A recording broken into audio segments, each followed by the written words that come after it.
Alrighty, ladies and gentlemen, good morning, good evening, good afternoon. Welcome back to another video on Modern Warships. I'm the Unknown, and today I'm going to be reviewing another bundle that just came out, and it is a helicopter, which, we can't get enough helicopters, but this is the Farah, and a little background behind the Farah program is this helicopter is completely fake. However, the Farah program is real.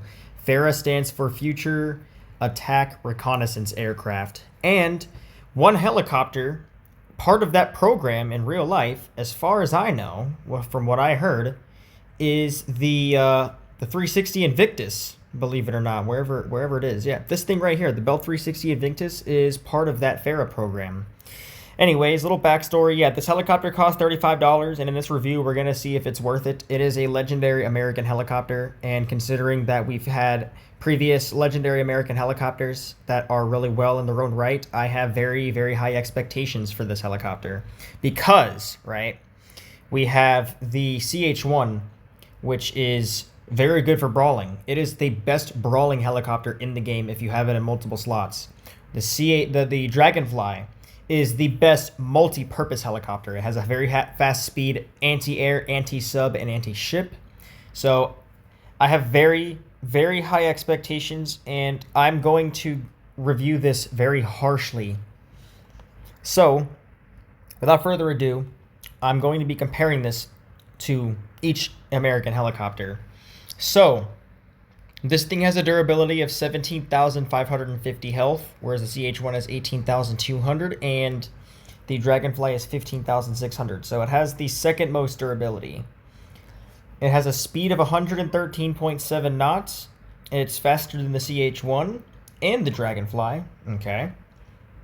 It has a maneuverability of 78, whereas the maneuverability of the CH-1 is 52, and the maneuverability of the Dragonfly is 71.5.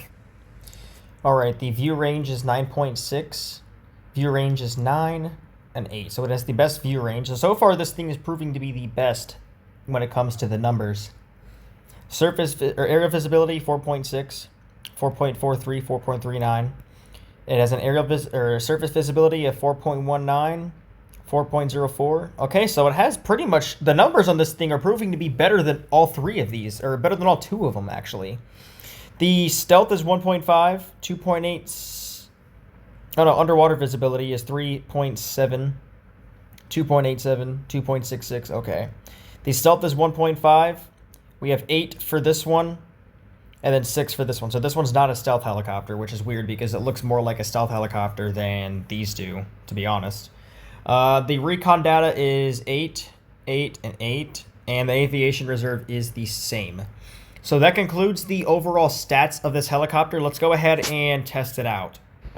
Alright, so overall first impressions looking at this helicopter, it looks weird, and I will say this has the best camera angle out of any helicopter. I love the fact that it's in the very center of the screen.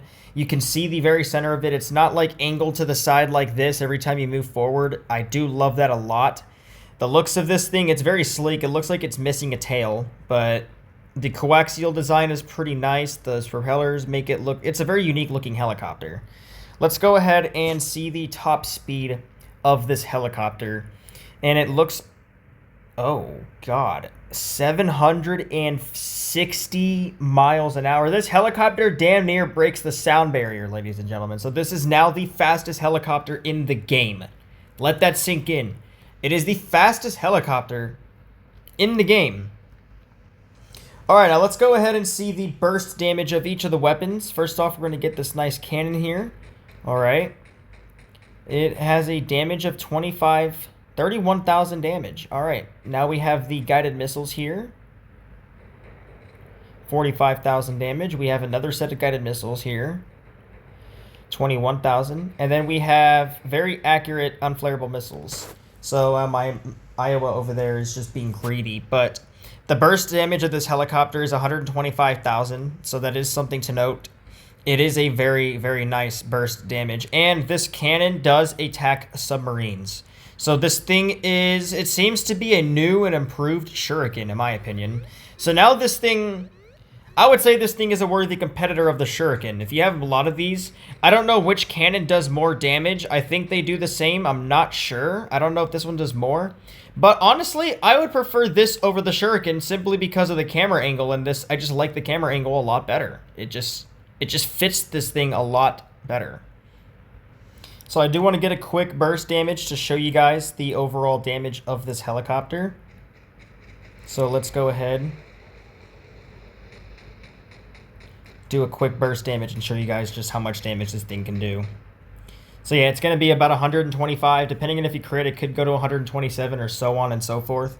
So overall, I gotta say, this helicopter is honestly probably the best of the three. Now, don't get me wrong, each of the American legendary helicopters are all good in their own right, and honestly, they are the best helicopters in the game, hands down, in my opinion. So, nice little bias to America there. It's not every day we get something biased to America. It's always Russia. But yeah, so this helicopter, I would say, is the best of all three. However, again, the three are basically equally good in their own right, in their own category of what they're good for. Yeah. Anyways, I hope you guys enjoy this. I do want to say, though, that in the description, it says the Farah program was for the Army, but the helicopter says Marines on the side. So, honestly, devs, can you just pick a side? Do you want to make it for the Marines or the Army? But yeah, anyways, let me know what you guys think of this helicopter in the comments below. Let me know if you guys think it's worth the $35. I think it is. I'm honestly might buy a second one because this thing is so freaking, like, cool. And yeah, that is going to conclude today's review. Hope you guys enjoyed it, and peace out.